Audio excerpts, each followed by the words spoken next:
Welcome to Between the Bears and the Bulls, and today's guest is Paul Lewis. Paul is internationally regarded as one of the leading musicians of his generation, widely admired for his performances and recordings of Beethoven and Schubert. In 2025, he served as jury chairman of the Van Cliburn International Piano Competition, and in 2016, he was appointed Commander of the Order of the British Empire for his services to music. He grew up in Huyton, Liverpool, discovered classical music through his local library, and later studied at Chetham's, the Guildhall School of Music and Drama, and privately with Alfred Brendel. In this conversation, we talk about where that musical life began, what it means to interpret great composers with honesty and depth, why live performance still matters, and what he learned from leading one of the world's most important piano competitions. Thanks for being here, and enjoy the show.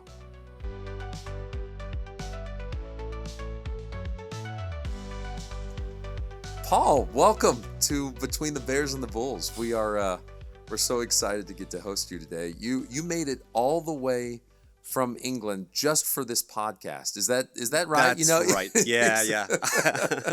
We in all seriousness, Beavers Wealth Management, we were so honored to be the sponsor for your concert last evening, which is why you're here in Fort Worth. And so it was a fantastic concert. And Thank you so much. Yeah, so much enjoyed it.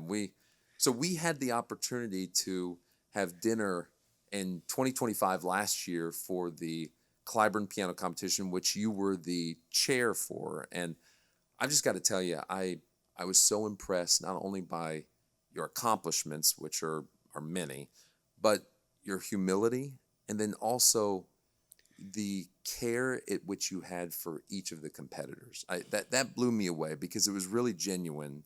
And I could tell as we were talking about how much you really cared about the people who were competing at the Cliburn. And so I just have to tell you, it's... well, thank you. I remember that night. It was such a wonderful night, and we had a good old chat, didn't we? We really did. Yeah. We really did. And so, but before we kind of talk about the Cliburn and jury chair and other things of that nature, I want to start at the beginning, right? And so you don't come from a musical family, do you? No. Okay, so how did this all start for you? Well, I guess I just fell into it, I suppose. Okay. Like you say, there are no musicians in the family. Maybe there was musical talent at some point, but I don't think there was ever an opportunity for that to show itself. I remember my grandfather on my dad's side, he used to sing. I mean, he was a crooner. Is that right? Yeah. Okay. He would. His favorite singer was Perry Como. Oh my gosh, that's awesome! And he used to sing in that style. I remember it very vividly. Yeah. He just used to sing around the house all the time. So but as far as musical talent actually kind of showing itself and coming out, right? There was none of that. So when I was 4, I think it was for Christmas. A family member bought me a little toy organ with 15 keys on it. And I do remember it. I just started picking out tunes. And I remember the expressions on Mum and Dad's faces thinking, what's he doing there? So I could just sort of play by ear. And it went from there. I wanted to have piano lessons, but we didn't have a piano, a proper piano. But at the primary school where I was going at the time, there was no piano teacher. We had these peripatetic teacher setups, but there was a cello teacher with a space. So I started learning the cello. Did you really? Yeah, from about age 7 or something. Wow. Okay. Yeah. So I was terrible. I was rubbish, absolute rubbish at the cello, and of course no one remembers that. Yeah. Apart from me. But having said that, I'm really happy that I had the chance to do that. I think it's really valuable to learn another instrument, to just play one instrument. It's kind of informs, even if I was terrible at it, it does inform the way you approach the piano, because the piano is so full of possibilities when it comes to giving the illusion of other instruments and the nature of the sound of other instruments, and of course, you know, singing voice and, Right. and all of that. So it's good that you have some experience, I think, with other instruments. Anyway, I played the cello for years. I played in the local youth orchestra, which was amazing fun. I mean, it was great, you know, to have the experience of being immersed in all of that. And this was when you were 7. So you were playing in the orchestra at 7? From about 8. Okay. Yeah. Okay. Got it. Yeah. But really, you know, I was aware that cello wasn't my instrument physically. It didn't feel particularly natural. And at break times, lunch times in school, I would go into the assembly hall and just sort of, you know, start improvising on the piano in there. So I kind of found my way to it, Yes. like that. And later on, you know, there was a music school. There is still very much a music school in Manchester called Cheetham School of Music. Okay. I ended up going there eventually when I was 14. But I'd attempted to go there before, you know, I'd auditioned. And I remember, I think I was 10 or 11 and going for the audition with piano as my first instrument and just trying to play a Bach 2-part invention and kind of breaking down in the second bar of it, you know, because I had no clue what I was doing. Right. No idea, no real guidance. And there was a teacher there who took me on. Okay. Actually, when I was 12, because I tried a few times to audition for Jets. But he then offered to teach me when I was 12, and then 2 years later, I got into that school and then stayed, and then it went on from there. So here's the real question: do you still kind of play a little bit of the cello, Oh, or have you? No, You've given that up. You know? I married a cellist, so I don't have even to. Better, even better. Now, did she try to play piano and then she was moved to the cello? It was just opposite, you know, and so I've never heard her try to play the piano. Okay, all right, fair enough. Now it's interesting. So we have a daughter. She's 3 years old, and so I'm always curious as to when we should get her involved in music. And so I grew up as a pianist as well, and so I started taking, I guess, piano when I was 6. And I remember telling my parents I just wanted to play an instrument. I didn't care what it was, and so they bought a player piano because they figured, well, like most kids, whenever he decides that he no longer wants to do it, at least it'll play itself, right? Yeah. So if we buy a piano, it'll play itself. And so 6 months into it of playing on this little upright player piano, my teacher at the time said, okay, you're gonna have to get a real piano, you know, because this is something. And so what I'm curious about is when I hear you started piano really kind of later than what I would think most accomplished pianists play, because I had always heard, well, you know, competing 6 and 7 from when you started playing piano, most people are starting at 4 years old, right? Yeah. And so when should kids be involved and get involved in music, right? Because you had that, well, you know, when you were 3 years old, the little organ keyboard, but... It's a good question. I think as early as possible in terms of building a relationship with music, you know, being involved with music. In terms of how early you start having serious lessons, right? That's different. I think that varies from child to child, really. Sure. You know, we were always... Well, at the start, my wife and I were always quite laid back, you know, because we're both musicians, and we thought, well, they can do music if they want. And in fact, there's a story here. I was talking about this last night. We have 3 kids. They're now 18, 20, and 21. When our son, our youngest, was born, I was doing some concerts with Colin Davis and London Symphony Orchestra, and they had 5 kids. And after the concert, we were having dinner, and he said, "What are you planning to do with music as far as your kids are concerned?" I said, "Oh, fine, you know, they can do it if they want, and it doesn't matter." And he said, "Oh, it's not that simple." I said, "Oh, okay, well, tell me." And he said, "Well, music is the thing that takes you away from them. It's the reason why you go away. And even when you're at home, you know, you might be there, but you might be consumed with music, and you might be absent to some degree because of that." He said, "Unless you have them make friends with music, they'll resent music, and they'll resent you for doing it." And I thought, oh, wow. that was a big Oh my goodness. conversation, and it really hit me, and Yeah. it's absolutely stayed with me. And from that moment, we took it seriously. So we made sure that, I mean, our kids did have lessons, and not in a pressured way, Sure, not in a pushy way or anything like that, but just to, as he said, make friends with music. And I think when you have musicians as parents, it's probably quite important, that there shouldn't be a feeling of this is what you're going to do as Sure. well. And Right. it's never been the case with us. And actually, they're doing completely different things, I which see. is absolutely fine. But they all have a relationship with music, which is really nice. It's Wow. really important. And I think for that reason, if kids become involved with music Sure. at an early age, I think it's a wonderful thing, because it's just so life enriching, Yeah. really. Man, that is some unbelievable advice. I would when you hear that really, It's like someone's telling you hits you. something important. Yes, exactly. I'm listening. I'm listening here.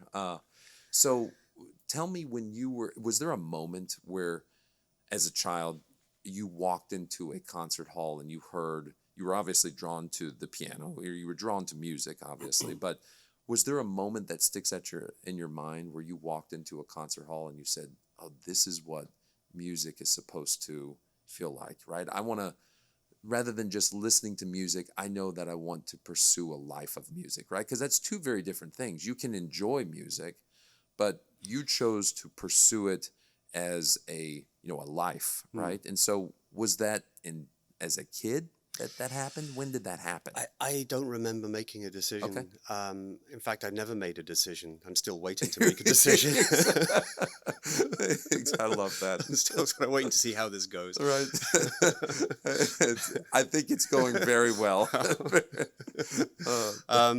But I remember always being, fired up every time I heard music. There was another important part of my past. There was the local library was very well stocked with LPs at the time. This was the 1980s, and I was a member of the library, obviously, and every week I took out several LPs and listened to them, sort of wore them out before Right. I took them back. And the people at the library, the librarians, found it quite amusing. This 8-year-old taking out classical LPs, it's sort of strange, but that was how I got to know a lot of music initially. And I remember listening to Beethoven's Fourth Symphony for the first time. And there's just a moment between the slow introduction and the main part of the first movement where you get these repeated dominant seventh chords, yum, yum, yum, yum, yum, yum, yum, like this. And I remember the feeling, that the rush that I got. I was 8. And that's also stayed with me. I mean, things like that. There was nothing else on earth that could make me feel like that. Yes. like music did. And then a few years later, I persuaded my parents to take me to Liverpool Philharmonic concerts. So that was also a big part of my upbringing, musically speaking. And we'd go to concerts there and come away, because then you're having the live experience. Listening to recorded music is one thing, but being there and having that live experience was a completely different thing altogether. And I'd be on a high for 2 weeks after a concert. That would feed me for weeks. And there was really nothing like it. And yeah, I mean, I consider myself very fortunate to have had that, to have had access to that. I mean, like the library, that they don't exist anymore. You can't walk into a library and it's all online, which is great, because everything is online. Sure. I mean, it's all there, but you can't just browse and stumble across something in the same way. You can't pick up that LP and look at the cover and smell the vinyl and all that stuff. It's a different experience now. Yeah. Do you still get the same feeling that you did when you were 8 years old, hearing those chords, or just in music in general, where it gives you that rush? I do. You do? Yeah. I do. That doesn't go away. It doesn't. And I become, especially, there's so much music that I still don't know. Yes. And when I discover something that for the first time, for me, I still get that rush. I still get that feeling, and that feeling of wanting to be obsessively close to it. Right. That's so cool. You talked a little bit about mentorship, especially early on, right? As a teachers, people who helped guide you through this pathway in music. And I think that this applies not only to music, this applies in every industry, job, career path, is that there's usually somebody that is a mentor to you or to anybody that helps you through a particular journey, right? And so talk to me. I'm always fascinated by how people are influenced by those that help them, their teachers, their mentors. I can think, I'll be honest, my piano teacher was probably one of the most influential people, I think, in my life, right? And so tell me a little bit about your teachers and your mentors through the years. Yeah. Well, there was this teacher that I mentioned, Cheatham's, who took me on when I was 12. In fact, as it happens, we got back in touch with each other just a few weeks ago. Oh, how cool! And he's now in his mid-70s, and we did a fundraising concert for a particular cause, and there was sort of ex-students of his, and it was super nice, Very cool. And all felt very nostalgic. Yeah. So I went through my school years and then went to Guildhall in London, where I studied with Joan Havel, who was a wonderful teacher, and I felt she was the kind of teacher that could really make you understand how the instrument connects to you physically and how you connect to it. I mean, I think it sort of works both ways for really. Sure. And that's what I really felt I needed at the time, to have that physical connection and security with the instrument. So she was, and she was very intense in the way she taught. You would go into things very, very deeply. And while I was at Guildhall when I was 20, I played to Alfred Brendel in a masterclass, and that then for the rest of the 1990s, I would go to his house and play to him. Wow. And that was an experience on another level, altogether. I bet. I remember the masterclass. I remember him turning up and thinking. I remember the silhouette, because he looked very distinctive with the sort of the hair and the glasses. Right. And he's walking to the stage, and I'm thinking, oh, doing this, you're just going to tell me to give up. Right. What? I'll just do that now. Exactly. But afterwards, he said, let's keep in touch, and then I would go to his house for lessons. And the first time I went to his house for a lesson, I played in Liszt Dante Sonata, which is a piece I'd been playing since I was about 15. So I thought I knew it until that lesson. You realized you didn't? He No. made you realize you didn't? And we spent 5 hours on it. It's a 15-minute piece, and we just spent 5 hours straight through. And that's how he worked, with the highest level of relentless intensity and detail. And he was so exacting and would go into every possible aspect of the music. And, if there was something that he, you got sort of stuck in a certain place and he felt you weren't getting it, you wouldn't move on from that bar until he was absolutely sure you'd understood.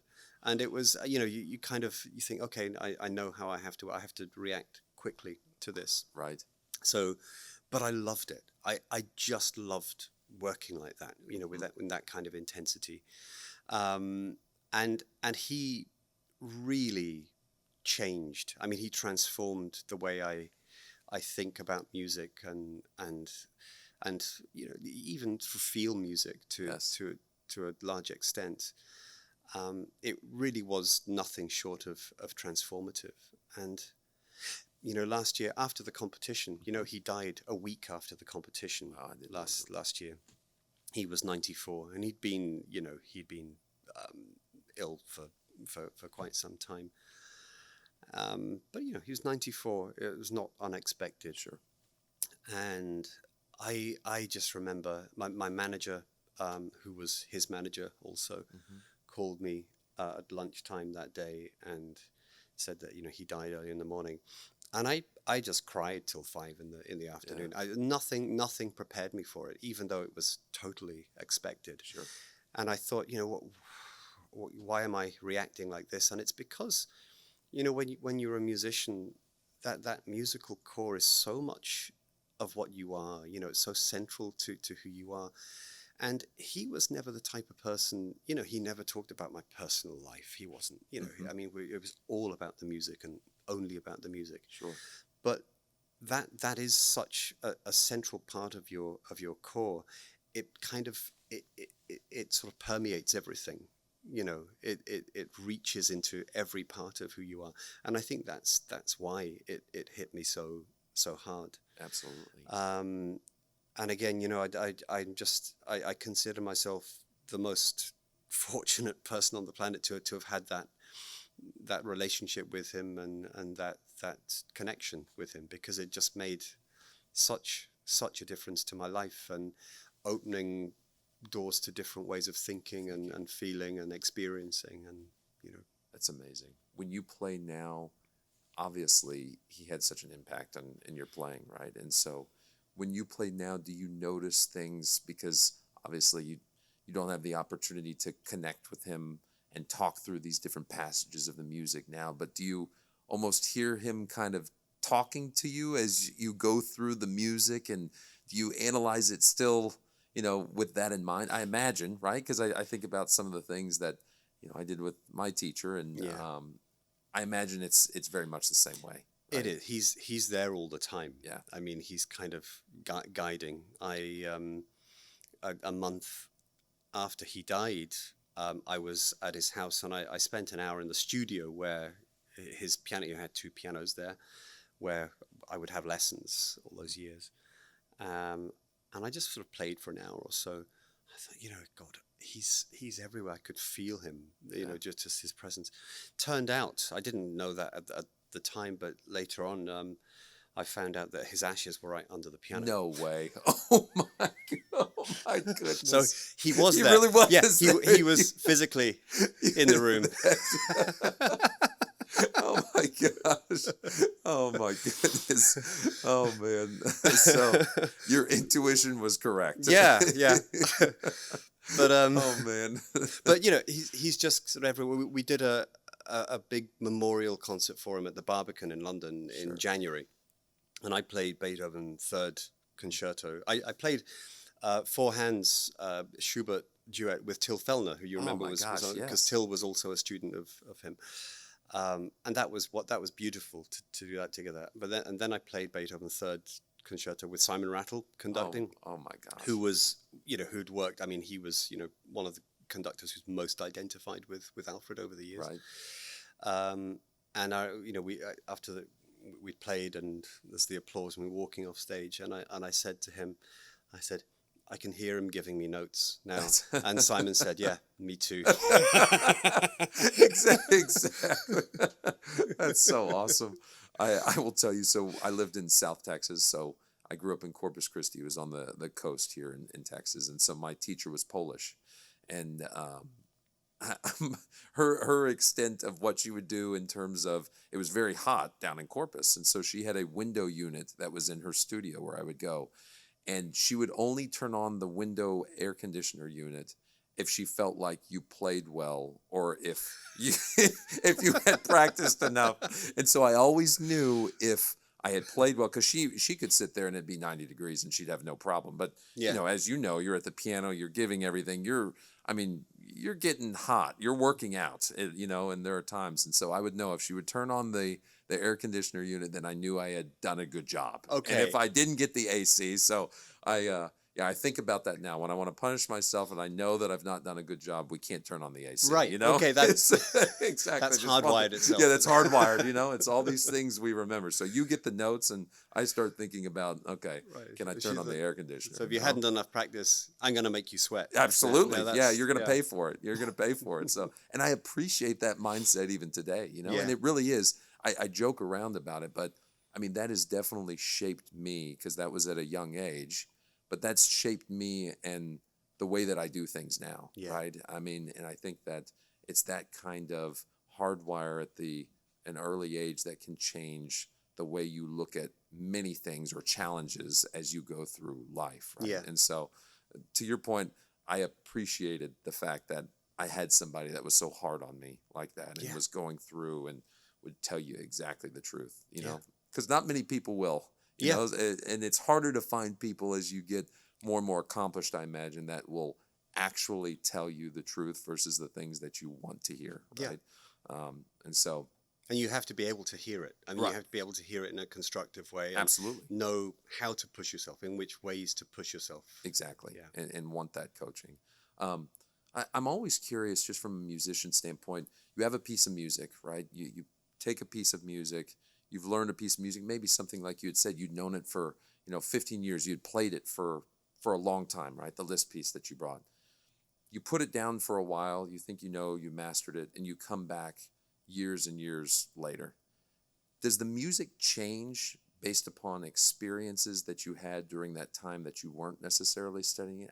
How does that work? For you, what changes? It does change. I mean, I guess the music is the music, and you live your life and evolve in and develop in whatever way. Sure.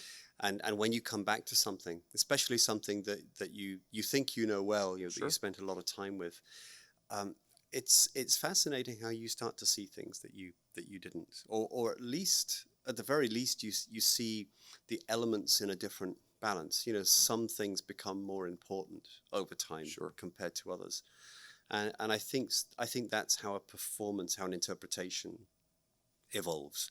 You live your life, and your experience just feeds in to that. And also from I guess a more technical point of view, if you're thinking of big pieces like Schubert sonatas, incredibly long, drawn out structures, and how to make sense of that, when you're in your 20s, can be a challenge. How to hold this together. And I think maybe as the years go by, the older you get and the more experience you have with those sorts of things, the more you can zoom out and just see the big picture. right. I feel that when I was in my 20s, I was more focused on details, which was kind of necessary, because Sure. you have to be, but it just takes time for you to put those details in the right context. Right. You know. It's amazing. What also amazes me is you think about these composers, right? So let's take Chopin, for example. Chopin was my favorite, or is my favorite composer, who died at 39, right? So much of his work were written when he was in his 20s, like what you just talked about, how your life experiences and everything shape you, and then you come back to a piece of music and it matures. Isn't it amazing? Or how are these composers, many of them, building these masterpieces at the age that you just said, oh, well, in my 20s, I have to mature. I wasn't ready to play that piece yet, and I come back and then I'm more mature. They were writing these pieces when they were at that age, Yeah. right? How were they doing it then?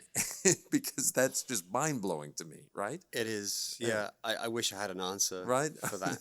I mean, yeah, Chopin dying at the age of 39, and towards his late 30s, the last few years, things changing in his music. Like, Right. for instance, the Polonaise Fantasy, one of his greatest pieces.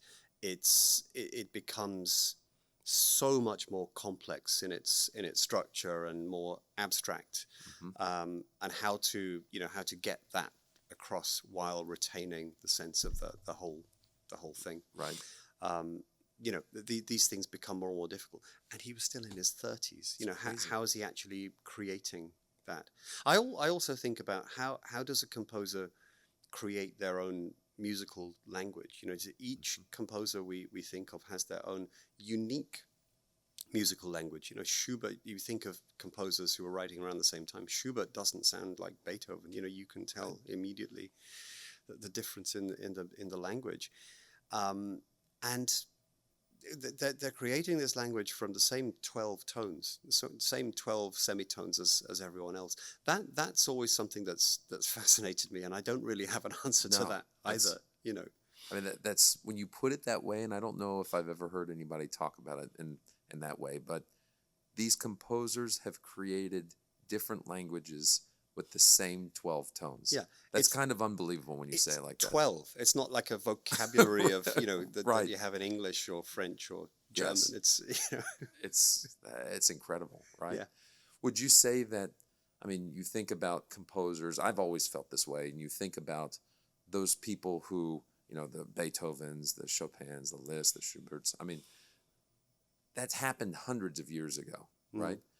Where are those composers now? Because I think of the genius of, hearing about, I'll bring up Chopin again, creating music when he was in a carriage ride, when he was, going from one place to another, and then basically creating this entire piece that he then sits down, the raindrop, etude and things of that nature, where you go and they did it through the course of not even being in front of a piano. Yeah. And they sit down and they do it. Are musicians, are we just different today? But are there people that are still that talented? Is what I'm trying to, get to, because that part of it seems to be lost now, right? Or is it just different today? I think it's probably different. I think there are certainly people who are that talented, but the talent kind of manifests itself in Other ways. different ways, Yeah. In terms of creating something that is unique and universal, as Right. these people did. It's difficult. I mean, thinking about contemporary music and modern day composers, I don't play a lot of contemporary music really, although I've played some. And last year I did a premiere of a big sonata by Thomas Lacher, this Austrian composer, whose music I love, and his is a language that's quite unique, but it's a combination of things that are reminiscent of languages that are more familiar, from the past, Right. and things that are more abstract. And but he manages to bring this all together to create his own language. So that's one example that I would say that's just him. That's a Sure. unique musical language there. But it's quite rare. It's quite rare these days. I think it's terribly important that we keep writing music. Sort of keeps the progression alive, and that we involve ourselves in it. But at the end of the day, it has to be something that the listener, that the audience can connect to, because what is it about Chopin and Schubert and Beethoven and Mozart? Why is it still relevant 200 Today, years right. later? It's because it keeps us in touch with something that's fundamentally human, and that's often difficult to articulate in words. That's why, and that's what contemporary music has to do also. I think that's the thing that we mustn't ever lose sight of. Right. That's the challenge. Yeah, no doubt. I mean, I know you brought up Schubert and Beethoven. I think that obviously some of your greatest works are around these two composers. I'm curious, why is it that you were drawn specifically to those composers?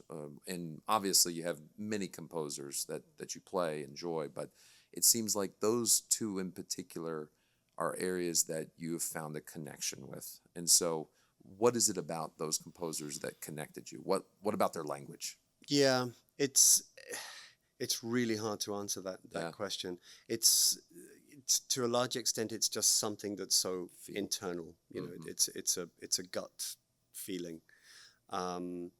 It's music that just follows me around all the time. It never leaves me alone. I think of pieces like, for instance, let's say Schubert, the beginning of 1823. Everything changed in his music. The received wisdom is that he had a diagnosis of syphilis, which was a sort of a death sentence in those days. There's actually no evidence to suggest that he had syphilis. I mean, Really? that's what I mean. That's been the accepted thing, but it doesn't. that. Yeah, it doesn't appear in any of his letters. There's no medical documents. His death certificate, he died of typhus, which can be a complication of syphilis, but it's not, etc. He could have had syphilis, but Sure. I mean, in a way, it's irrelevant, because something happened at the beginning of 1823 that sent him into a spin, panic about his own mortality. And that immediately changed everything in his music. The bleakness, the distress, the inner anguish, the nostalgia, the harking for something that you simply can't have anymore. I mean, all of these things are such deeply human feelings and experiences. And it just strikes me that this music projects that and expresses that with so much depth and clarity and directness. And that's why I feel it, for me, this music goes beyond the experience of music. You know, it becomes a deeply human experience. And that's why I feel there's this connection to I love it. I knew it was something that was probably internal, right? I mean, that you just, it makes you feel a way that's probably hard to explain. And if you asked me the same question, I couldn't answer it, right? I mean, I don't know why Chopin I'm drawn to, you know, but it's a feeling that I have whenever I listen to it that is different than any other composer that I listen to, right? And so it's so interesting that people just have different feelings based on these different languages, right? As you talked about, from those 12 different tones. And so, but, you know, you've said many times that, let's talk about Mozart, for example, right? And so I know in the competition you had said that Mozart is one of the most difficult, if not the most difficult to play.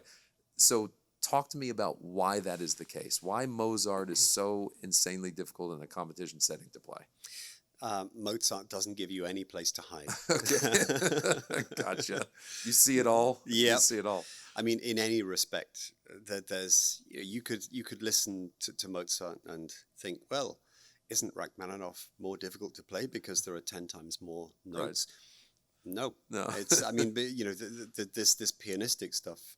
I mean, music, late romantic music written by pianists generally falls under the hand quite comfortably, you know, and of course you have to be able to play. It's difficult, and you have stamina and all of that.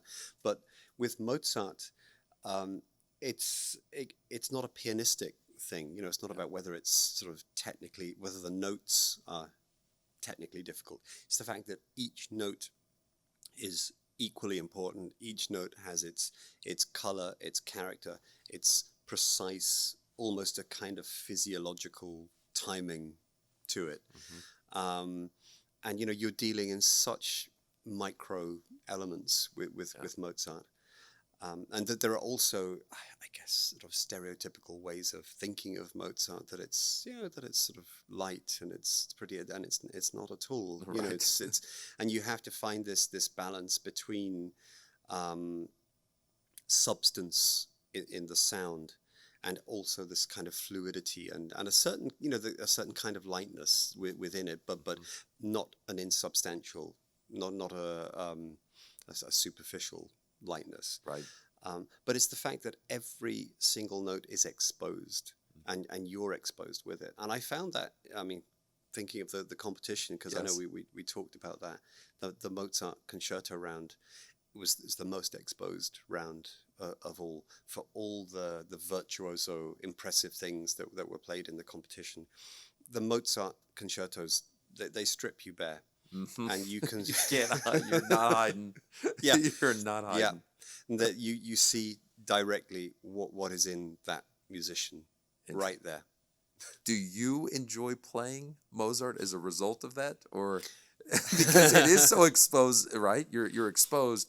So how do you feel then when you're in a concert and you have to play Mozart? Are you excited by this? I'm excited by the challenge, but it's a huge challenge.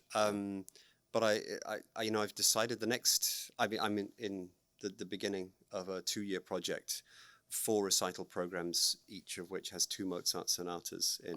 So I'm sort of finding connections between Mozart and other things in these programs.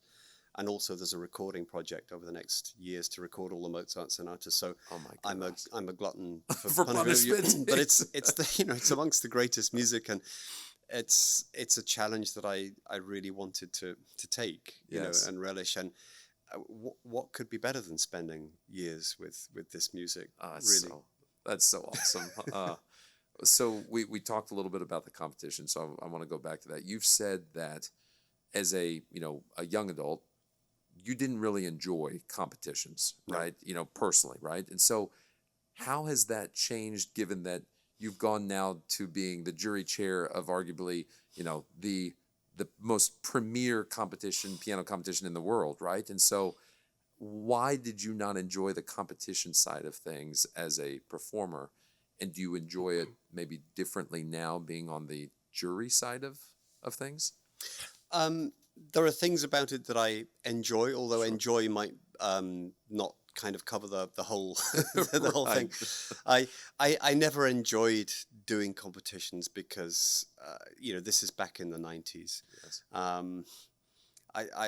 I've never been that kind of competitive in nature, I suppose. And I just didn't really feel it was my environment. The last competition I did, I was 21. Okay. And I got second prize in this London international piano competition. And I remember that the final of that, it was at the Royal Festival Hall. The organizers were kind of really juicing it up in terms of the way. Like Princess Diana was the patron, and she was Wow. there. And Dirk Bogarde was doing the presenting, and it was crazy, Right. it was crazy. Exactly. And you felt, okay, I've got to go and play Rachmaninoff 3 now. Like, Oh my God. this felt like a bit of a sideshow. Right. Exactly.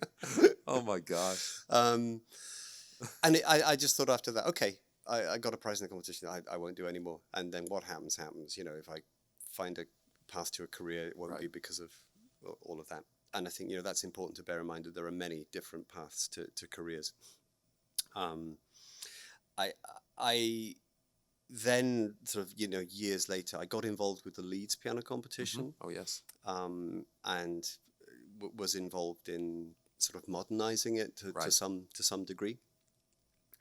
But I just did that for one cycle, and then Jacques asked me the Cliburn, which it was an absolute honor, of course, to do it. But it's a responsibility that I take very, very seriously, because you're dealing with human beings. It's what I found difficult when I was young and doing competitions is, you walk out, there's this row of people sitting up there, sitting in judgment. They're there to to hand down a judgment. Right. And that's not necessarily something that's conducive to you creating your, sort of delivering your best artistically and musically. And to some extent, that's you just have to deal with that. The person who's competing, you just has to deal with it. But I think things have changed since then, and I'm quite keen is to create a situation where these people up there are not just remote, sitting in judgment and detached from everything. I think we all, that was last year, that was very clear, that we've all been there and we all know what it feels like. Right. And I think actually communicating that in some way or other is really important to make people feel that you're with them, you're behind them, and that what matters is that, we're there ultimately for music. Where, of course, that the young pianists are there because they're in it to win as well. Right. Sure. Of course, Sure. it's a competition. Yes. But we're all here for music, and I think we mustn't lose sight of that. And whatever we need to do to create the environment where that can thrive is so important. I love that. And that was one of the things, as I had mentioned, that really stuck out when you had talked about this, right? You told the competitors this, and it struck me because, to your point, I think the thought of you have this huge competition where the world is listening. 50 million people from all over the world listening to this piano competition. And yet you're saying, all of us jury are here. We want you all to succeed. Yeah. Right. We're up there because we are artists ourselves. we connect with you in this way. And that really struck out to me because I think in so many competitive environments, you don't necessarily feel that or have that, right? You have this judgment being done by a jury, and that's just, you feel detached from it. And so I so much appreciated that sentiment because I think that permeated and does permeate the competition here. And it really does feel, and I don't know if you get this sense from other competitions, but the Cliburn very much seems like the competitors, even themselves, we would have social events and they would be talking to one another, sharing stories. I mean, this wasn't a cutthroat competition, even though it is. They weren't competing against one another. They were almost competing against themselves and creating the best music they could create for themselves, right?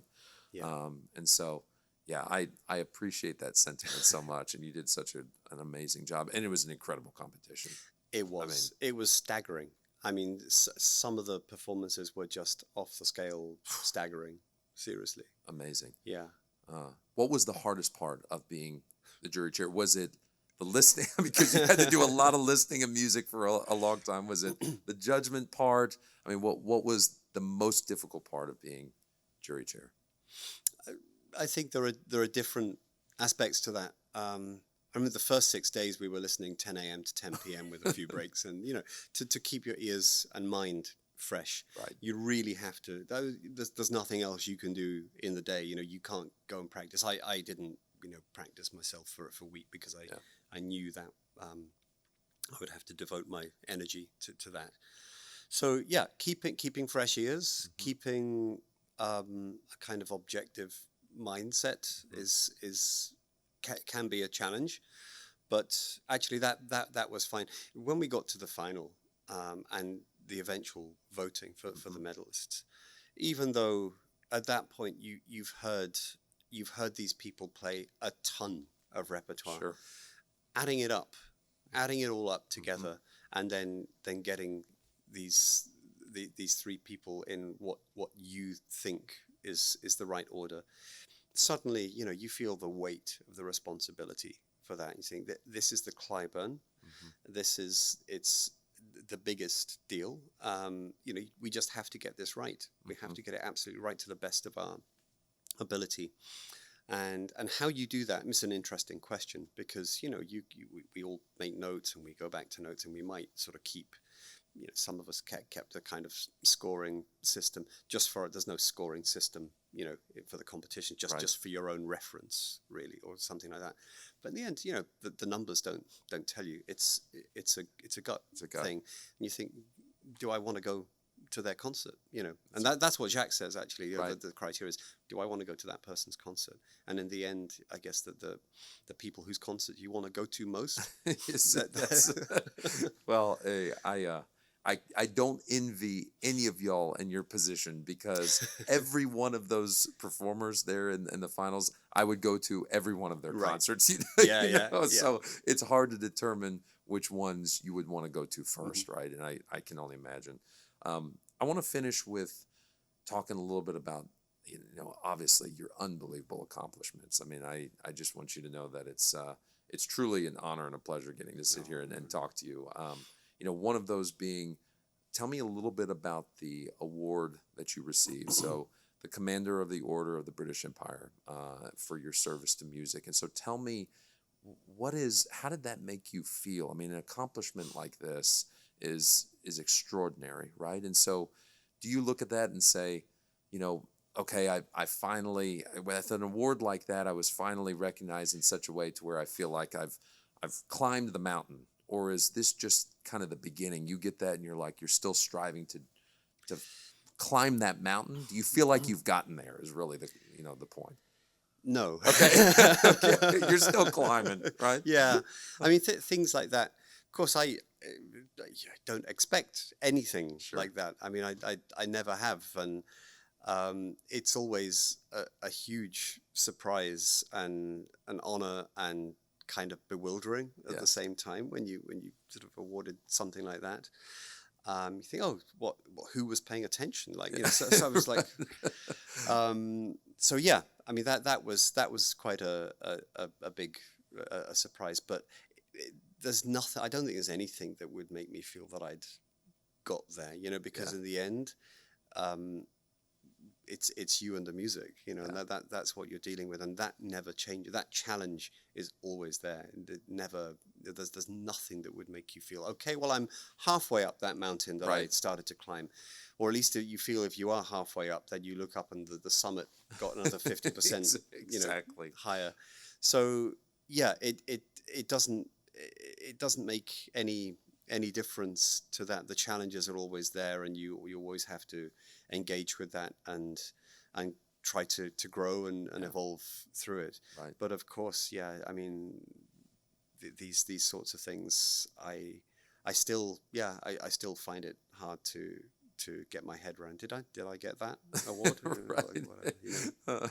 It's amazing. But I imagine also that's why you're so accomplished, right? Is the idea that, I mean, successful people are never looking at the peak like you're talking about, of saying, okay, once they're getting closer to what they thought the peak has just changed, Yeah. right? It's just moved. And I imagine in music too, with what you said, because you're evolving and changing, the music will always evolve and change, right? That's Your right. experiences will be different, right? You're going to experience things over the next 5 to 10 years that are going to change the way you think about the piece of music you played last night. Yeah. Right? And that's what's so cool. I want to end on legacy, right? So when you think about, you know, how you want your music or how you want people to feel when they leave a concert, right? Do you want it to be your legacy through your recordings, your legacy through your live performances? How do you want people to think about you and your music many decades from now? I think whether it's live performances or recordings, I think that the the core of that remains the same. It's for people to have had an experience that's important to them, that's meaningful to them, something that connects to them as people, as humans, the life that they lead. Something, as I said before, you know, music connects us to things that can be quite difficult to articulate in words. That's the experience I want people to have, because, you know, I mean, you can go to a concert, you can enjoy a concert, but it goes beyond that. You know, it has to go to an experience that people take with them, and that they remember, and that becomes an experience in their life. And I think that's what we're all striving for. Yeah. Well, I can tell you without a doubt, we had that experience last night at your concert. And Thank so it definitely is something that I will remember. And I want you to know, I sincerely appreciate you taking the time to visit today. It was a pleasure. It's wonderful to be here. Thank you so much. Enjoyed it. Thank you. Thanks so much, Paul. Thank you. Yeah.